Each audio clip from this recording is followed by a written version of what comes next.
Bismillahirrahmanirrahim. Assalamualaikum warahmatullahi wabarakatuh. Saya sebagai dari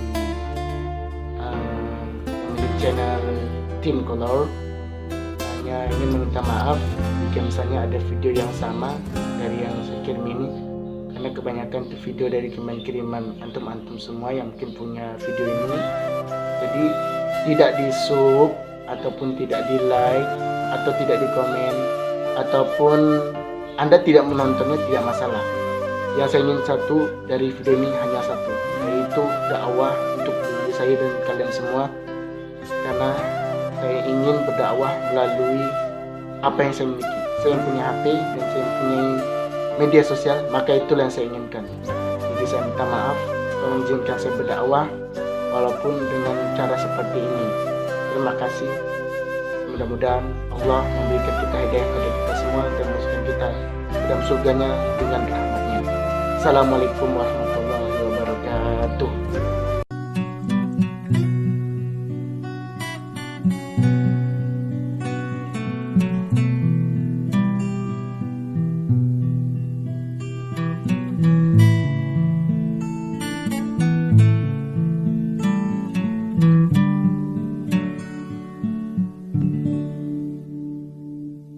جينا نعيدكم بالعيد بنسألكن ليش ما في عنا العياد ولا زينة يا عالم أرضي محروقة أرضي حرية مسروقة زمانها عم تحلم وبتسألوا الأيام وين الشمس الحلوة والفوف الحمام يا عالم أرضي محروقة أرضي حرية يا بلاد من Jamaah yang dimuliakan oleh Allah, coba sekarang mari kita tanya kepada generasi muda kita, untuk apa kau sekolah? Untuk apa kau belajar? Baik di sekolahan sekuler maupun sekolahan yang mengaku Islam. Coba tanya, pasti rata-rata jawabannya anak SMP, SMA. Saya nanti cita-cita saya kepingin jadi dokter, kepingin jadi insinyur, kepingin jadi pilot, kepingin jadi pengusaha besar. Semua jawabannya rata-rata urusan dunia, dan itu bermakna perut, dan di bawah perut sangat rendah sekali. Rendah. Kalau hanya untuk makan, untuk minum, untuk melampiaskan syahwat, ada apa sekolah tinggi-tinggi? Jamaah yang dimuliakan oleh Allah, kita kehilangan orientasi. Belajar supaya nanti lulus dapat ijazah, selembar ijazah, lalu ngemis ke perusahaan, bawa ijazah ke sana kemari, ditolak. Ya Allah. Hadirin yang dimuliakan oleh Allah, supaya kita mulia dengan Islam, kembali kepada Al-Quran. La yasli wa akhiru hadil ummah illa soluha bi awwaluha. Umat Islam akhir zaman ini tidak akan menjadi baik kecuali dia kembali kepada cara salafus soleh memperbaiki umat. Dengan apa? Dengan Al-Quran. Kembali ilmunya Al-Quran, belajar membaca Quran, pahami isi Al-Quran, kemudian amalkan, dakwahkan, berhukum dengan Al-Quran, baru kita menjadi umat yang menjadi pemenang. Hari ini kita kehilangan. Kadang maaf para jamaah, belajar Quran, menghafalkan Al-Quran, niatnya rendah sekali. Untuk apa kau belajar menghafalin Al-Quran? Supaya hafal Al-Quran 30 juz. Untuk apa? Supaya menang lomba MTQ. Ada yang lain menjawab, supaya nanti bisa masuk perguruan tinggi negeri gratis. Ya Allah, niatnya hanya urusan perut, dan di bawah perut Abdul Butun, hamba perut dengan Al-Quran. Naudzubillah min dzalik. Oleh karenanya hadirin sekalian, mari kita pahami Quran dengan niat mengharap ridha Allah, dan umat akan berjaya kalau dia paham Quran dan mengamalkan isi Al-Quran. Bukan hanya sekedar dibaca, bukan hanya sekedar dihafalkan, tapi puncaknya berhukum dengan Al-Quran dan membuang semua hukum yang bertentangan dengan Al-Quran.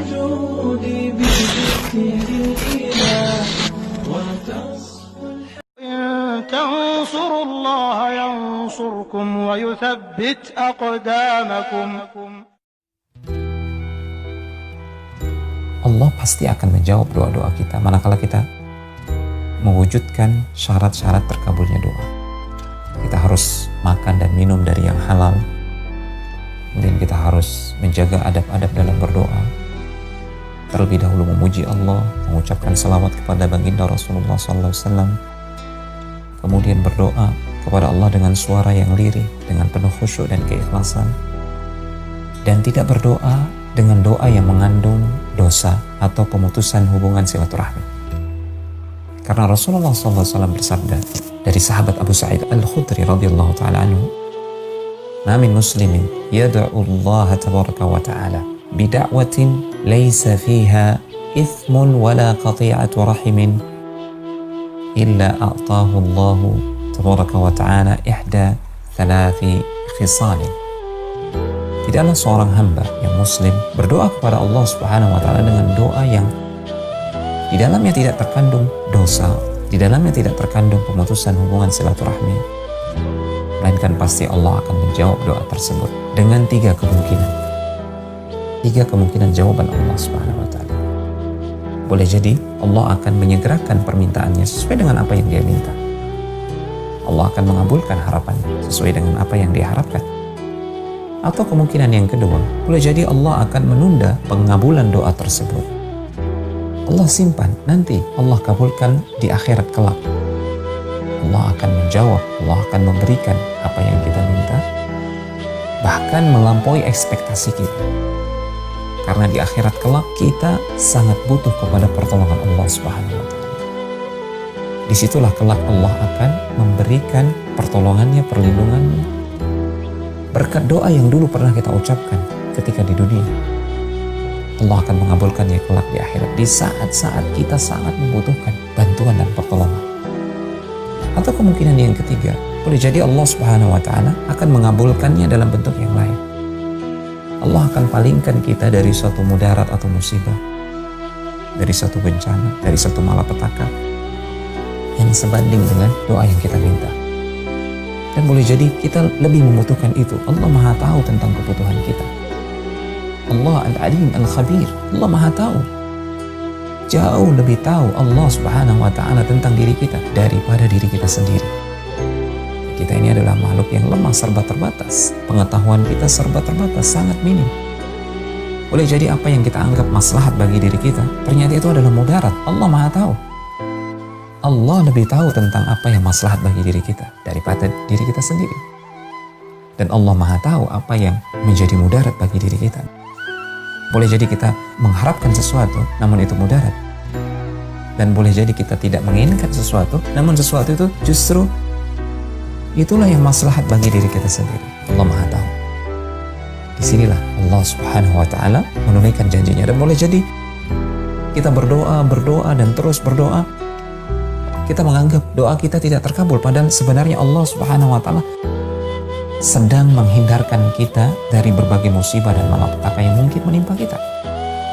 Kita tidak tahu, boleh jadi Allah sebenarnya sudah mengabulkan doa-doa kita, namun kita tidak mensyukuri nikmat apa yang telah kita raih. Yakinlah bahwasanya Allah pasti akan menjawab doa kita. Sehingga tidak heran para sahabat ketika mendengarkan sabda Rasulullah SAW yang diriwayatkan oleh Abu Sa'id Al-Khudri tadi, para sahabat ketika mendengarkannya dari Rasulullah, mereka mengatakan, kalau begitu Rasulullah, tidak ada ruginya kita perbanyak saja doa kita kepada Allah. Apa kata Rasulullah? Allah lebih banyak lagi akan memberikan kalian pengabulan doa atau hal-hal yang bermanfaat bagi kalian. Allah tidak akan pernah bosan dengan doa hamba-hambanya. Perbanyak doa, dengan itu kita akan mendapatkan pahala ibadah berdoa. Dan kita tinggal menunggu Allah mengabulkan doa cepat ataupun lambat.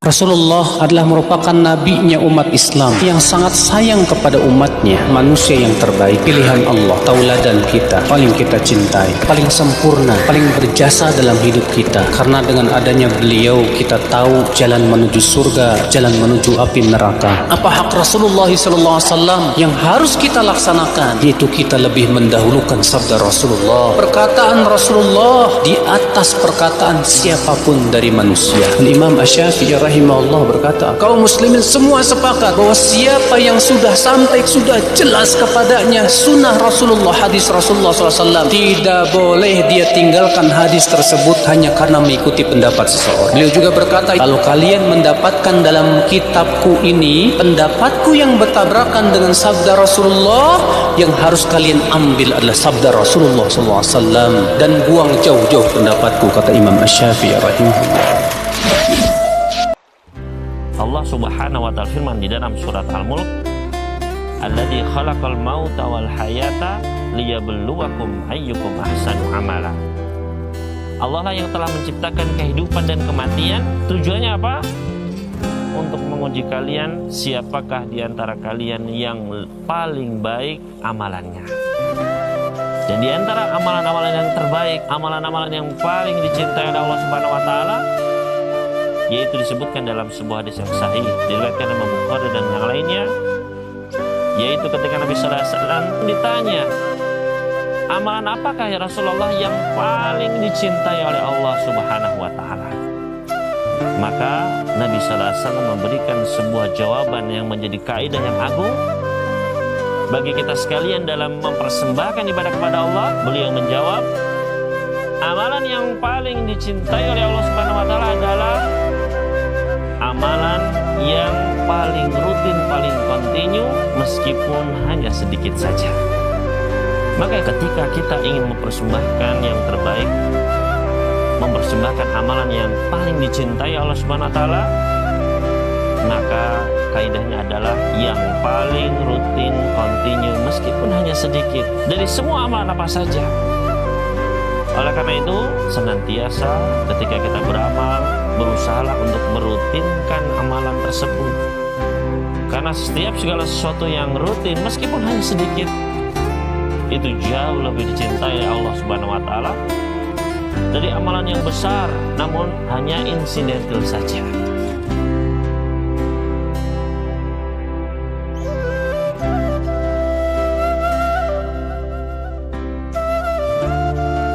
Kalau rumah itu harganya 1 miliar, antum beli? Kalau rumah itu harganya 100 miliar, antum beli? Kalau punya duit dia beli. Gimana kalau antum punya duit 100 miliar dan antum bisa masuk surga dengan duit itu? Antum keluarkan? Orang akan keluarkan, jamaah. Ini barang dagangan Allah mahal. Allah tuh barang dagangannya surga.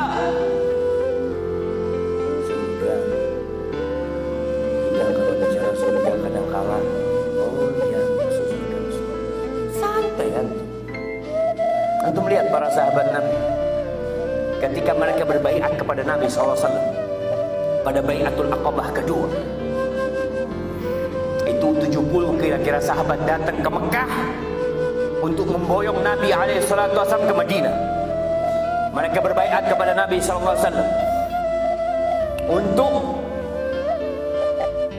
menyelamatkan Nabi SAW, melindungi Rasul SAW, tentunya dengan keimanan dan ketaatan yang lain.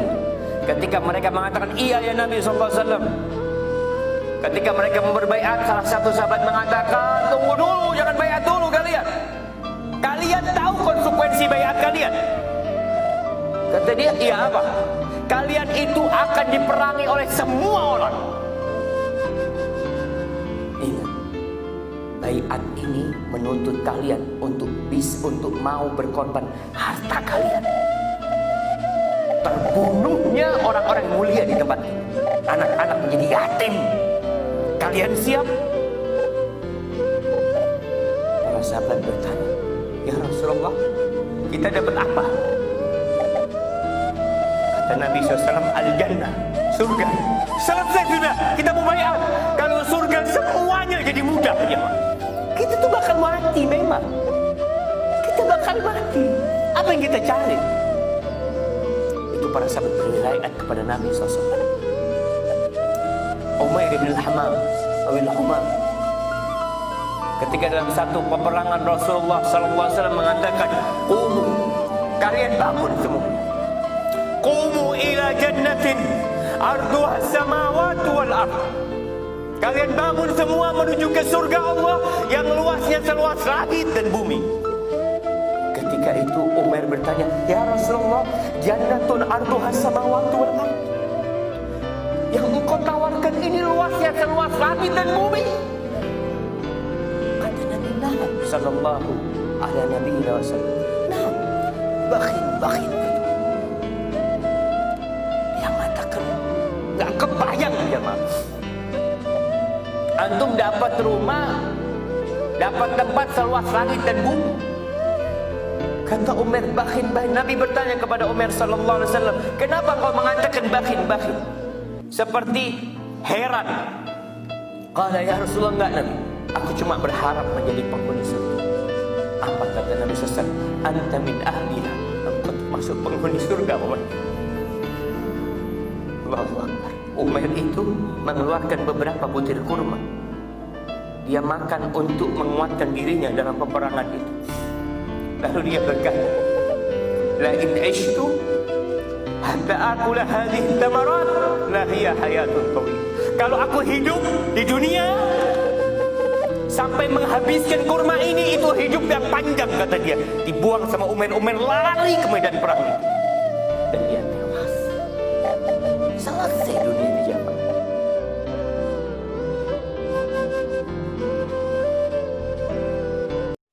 Salat subuh adalah inti dari salat 5 waktu. Dan dia sangat besar pahalanya. Allah mengatakan dalam Al-Quran, "A'udzubillahi minasyaitonirrajim, wa Qur'an al-fajr. Inna Qur'an al-fajr kana mashhuda." Dan bacaan ayat Al-Quran yang dibaca pada al-fajr atau salat subuh, sesungguhnya itu disaksikan oleh para malaikat. Salat subuh, teman-teman sekalian, adalah awal absen seorang hamba kepada Tuhannya. Nabi SAW bersabda, siapa yang sholat subuh berjamaah di masjid, maka dia berada di bawah naungan Allah sampai hari esoknya. Dalam sebuah riwayat yang lain dikatakan, Nabi SAW bersabda, siapa yang sholat subuh berjamaah di masjid, dia akan dilindungi dari syaitan pada hari itu. Ibadah yang sangat luar biasa. Sederhana, 2 rakaat, beberapa langkah menuju ke masjid.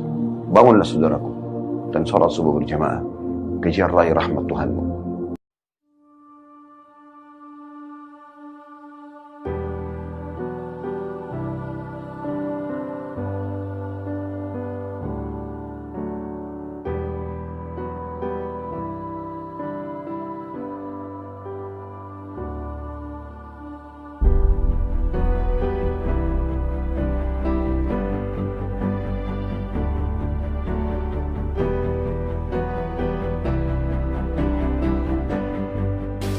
Kita bisa beramal soleh bersama-sama. Ini kalau tadi dari awal disebutkan bantuan dari forum komunikasi Adris Masjid itu kesulitan tidak doa ceritanya, tapi aslinya ini amal soleh kita bersama semuanya.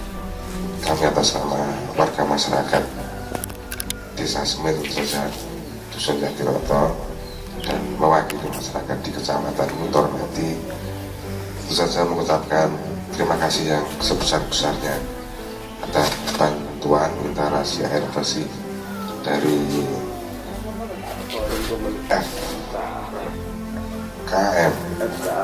FKM dari Solo ini.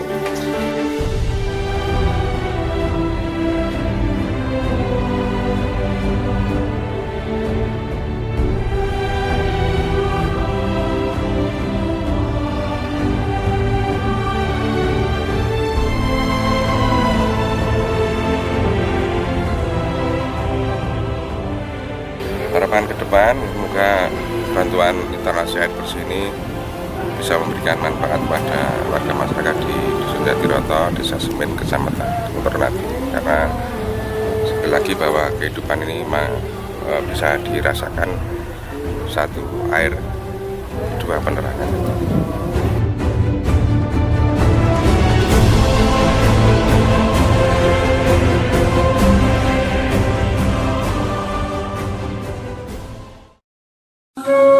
Diriwayatkan oleh Imam Muslim, Abu Hurairah mengatakan Rasulullah SAW bersabda, pintu-pintu surga dibuka setiap Senin dan Kamis. Makanya waktu Nabi SAW ditanya kenapa puasa Senin Kamis, jawabannya beliau, karena pada hari Senin dan Kamis amal-amal soleh diangkat ke langit. Maka saya pengen pada saat amal saya dilaporkan saya sedang puasa. Kenapa nggak puasa? Ini yang masih malas puasa Senin Kamis ini kenapa? Hah? Takut mati, takut lapar. Gak bakal mati kalau ajalnya belum datang. Kalau tunda-tunda mumpung masih bisa, masih sehat, nanti deh Senin depan. Baik Senin ini dicatat di buku amal kosong, nggak bisa diperbaiki. Godaan apapun harus sabar. Lapar, sabar sedikit. Maghrib bisa makan kok, tapi pahalanya besar. Nikmat yang paling tinggi dalam hidup kita ini Islam. Ini yang harus kita pahami, sehingga kita punya sikap. Islam tidak boleh hilang, yang lain boleh hilang. Kalau saya harus disuruh milih nyawamu yang hilang atau Islammu, aku tegas, nyawaku lebih baik hilang. Untuk apa punya nyawa tidak punya Islam? Nah, lalu begitu ya. Kalau ingin selamat kita itu memang harus punya pendirian begitu ya. Kita hidup hanya mau diatur dengan hukum Islam. Negara harus diatur dengan hukum Islam. Begitu, berjuang terus. Sampai kapan? Sampai beradil atau sampai mati. Hidup hanya untuk beribadah kepada Allah, artinya hidup hanya mau diatur dengan hukum Allah. Teman-teman saya ahbab tabligh, tiba-tiba mereka datang ke lokalisasi di Jogja. Ini pernah saya ceritakan di tempat lain ya. Tempat itu tidak pernah disentuh oleh dai-dai seperti kami. Dai-dai kampus, dai-dai masjid, kami nggak pernah. Ternyata di daerah lokalisasi di situ ada satu musola, imamnya gigolo. Bisa dibayangkan? Imamnya gigolo yang ngatur-ngatur jadwal si perempuan-perempuan yang asusila itu. Dan dia nggak bisa jadi imam kecuali minum dulu Pak, minum khamar dulu. Gua nggak bisa konsentrasi kalau nggak minum. Minum dulu Pak. Satu kali dia masuk angin, wajahnya berubah. Udah maju ke depan. Apa kata teman-teman kita ahbab tabligh? Afwan, Mas, kayaknya wajah ente kecapean. Kita pijit dulu ya. Pijit Pak di luar masjid. Akhirnya jadi imam dari teman-teman ahbab tabligh. Apa yang terjadi setelah itu? Selesai sholat segala macam dia diajak makan. Loh, sholatnya udah selesai, diajak makan nggak sholat lagi dia. Biarin aja, dibiarin, nggak dikafirkan, dibiarin aja. Setiap kali diskusi dia nguping aja dari belakang pintu ya. Jadi nanti antum kalau ada buat kajian, teman kita nguping di belakang pintu, nggak usah tersinggung. Gak apa-apa, biarin aja. Ya. La ba'sa bih, ya. La tubali bihi. Nggak usah dihiraukan, biasa aja. Atau malah dia mau cari kesalahan kita, nggak apa-apa. Akhirnya hari kedua setiap kali makan ajak makan, ngobrol terus. Hari ketiga biasanya ahbab tabligh langsung keluar Pak, langsung mau pindah. Biasanya begitu. Ya. Orang ini mulai ngerasa aneh. Loh, kok udah pergi aja? Dikira mau sebulan di situ. Ternyata cuma 3 hari. Akhirnya dia bilang apa? Tolong ajak saya sama kalian. Apa kata amir jamaahnya? Baik. Kalau gitu kami antar ente ke Pembolo. 3 bulan Pak di situ. Pulang-pulang jadi imam benar, yang memperlakukan dia seperti manusia benar itu jemaah tabligh. Maka antum yang nggak ikut khuruj, nggak usah mengatakan itu jemaah kompor. Ya, nggak usah begitu Pak. Dia masih ahli sunnah. Hidayah yang mahal itu yang nganterin mereka. Nggak lama 3 tahun dia mengamalkan itu. Pada Jumat seperti ini zikir Pak di pojok. Zikir tapi udah nggak gerak, udah gini aja. Tahu udah temannya manggil, Mas, dipegang pundaknya, jatuh. Ternyata nyawanya sudah nggak ada. Baru 3 tahun hijrah. Ternyata puluhan tahun dia fasik, qalbunya mukmin. Qalbunya mukmin. Maka jangan pernah nilai orang dengan maksiatnya. Jangan-jangan itu maksiat dia terakhir. Jangan sucikan orang dengan taatnya. Jangan-jangan taat dia yang terakhir dan tidak jadi pemaksiat. Nauzubillah min dzalik. Jangan merasa sok suci, Pak. Jangan-jangan ini hari terakhir kita suci. Baik. Jadi Ahlus Sunnah itu sawadul a'zam, kelompok yang besar. Konsep imannya ini yang membuat kelompoknya, jamaahnya jadi banyak. Mayoritas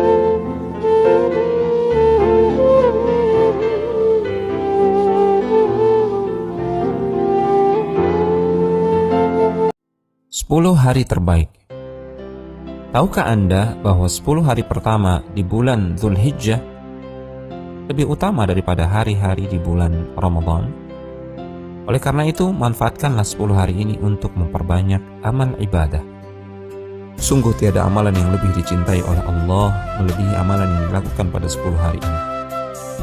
Nabi SAW telah bersabda, tidak ada hari-hari yang amal saleh di dalamnya lebih dicintai oleh Allah melebihi 10 hari ini. Para sahabat bertanya, tidak pula amalan jihad fisabilillah? Nabi berkata, tidak pula amalan jihad fisabilillah kecuali orang-orang yang keluar untuk berjihad dengan jiwa dan hartanya, lalu dia tidak kembali membawa apapun yang dia bawa itu.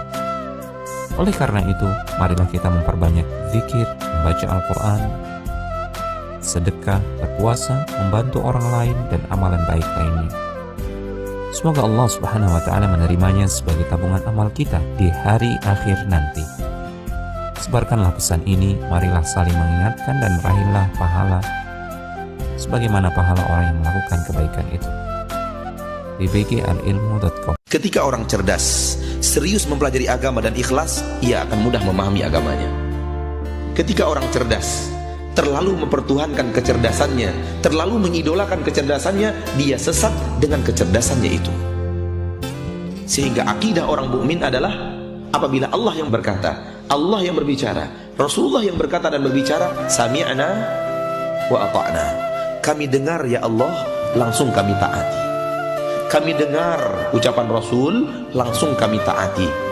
Bukan kami dengar ya Allah, kami dengar ucapan Rasul, kami analisa dulu pakai logika kami analisa dulu pakai kecerdasan kami, baru kami ata'na.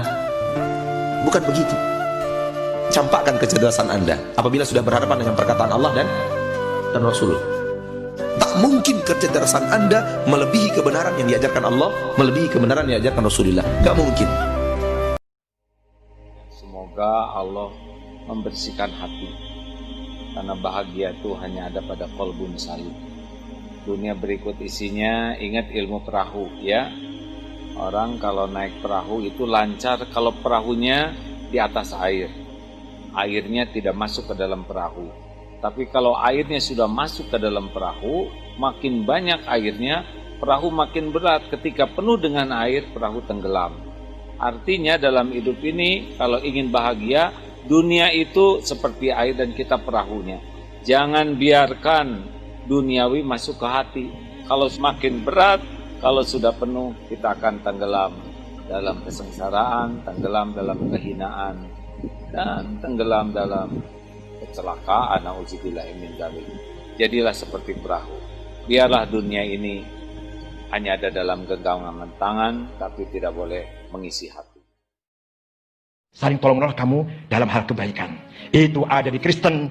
Paulus Korintus 1 ayat 1. Amal saleh sebanyak apapun kalau tidak dengan kasih sayang, bagaikan suara genderang. Kalau di Quran, haba'an mansuro. Kita hidup kalau tanpa kasih sayang, bagaikan debu yang berterbangan. Sama. Kristen, Quran, sama. Anunya sama.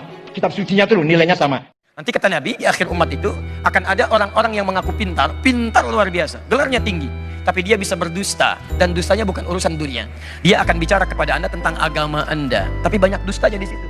Dia akan membuat kalimat yang membuat Anda kaget. Jangankan Anda, kata Nabi, orang dulu pun kalau dengar ikutan kaget. Sejak zaman jahiliyah, sebodoh-bodohnya orang jahiliyah, itu tidak pernah mengatakan kalimat semua agama sama. Yang mengatakan dan meyakini agama Islam sama dengan agama lain, hukumnya kafir murtad. Nggak ada kata lain. Masa ada tokoh seperti itu?